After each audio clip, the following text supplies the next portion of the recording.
Une CAN tous les 4 ans, est-ce une solution? Est-ce qu'il n'y a pas de part de vérité dans ce qu'il a dit?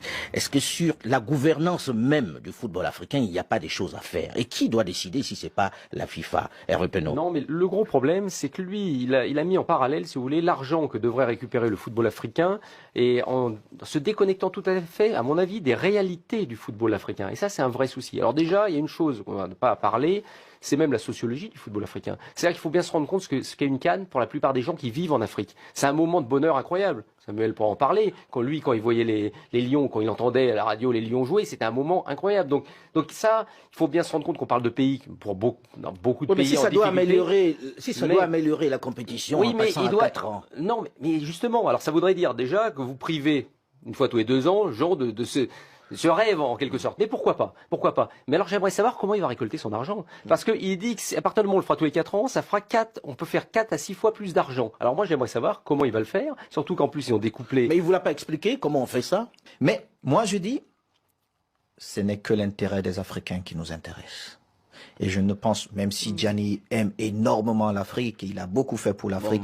On a beaucoup d'amis de l'Afrique. Il n'aime pas l'Afrique plus que nous-mêmes.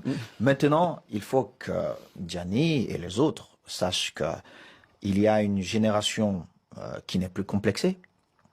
Celle-là qui connaît les mêmes universités que leurs enfants. Mais ces mêmes Africains sont allés le chercher pour réformer. Hein, non, après tout. Il n'est pas venu tout seul. Non. Oui, Nous étions là. Il n'est pas venu tout seul. Parce qu'après 28 ans de gouvernance, nous avons pensé qu'il fallait faire autre chose et il fallait aller très vite. Oui, mais on son sein à la CAF, quand à je des gens assez voyage brillants avec pour le faire. Gianni pour faire la promotion d'un super championnat qu'il veut faire où il y a l'intérêt de l'Afrique, je dis oui, il y a l'intérêt de l'Afrique. Et on voit où est l'intérêt de l'Afrique. Quand Gianni nous dit de faire une Coupe d'Afrique à 4 ans, je dis Gianni, explique-nous.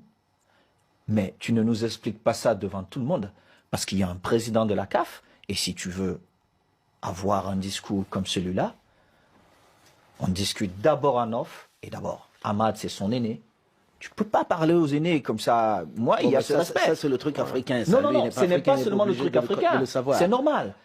Il est le patron du football, ok. Mais il a besoin de 54 fédérations africaines. Mais voilà pourquoi il dit ça. Il pourquoi a il parle besoin de 54 fédérations africaines Samuel, pour être là où il est. Et le patron de ces fédérations africaines, ça reste Ahmad Ahmad. L'Afrique a un manquement de fondation. Il y a un manquement de fondation. Le football européen ne s'est pas développé comme il s'est développé en un claquement de doigts, non. Il y a eu des fondations.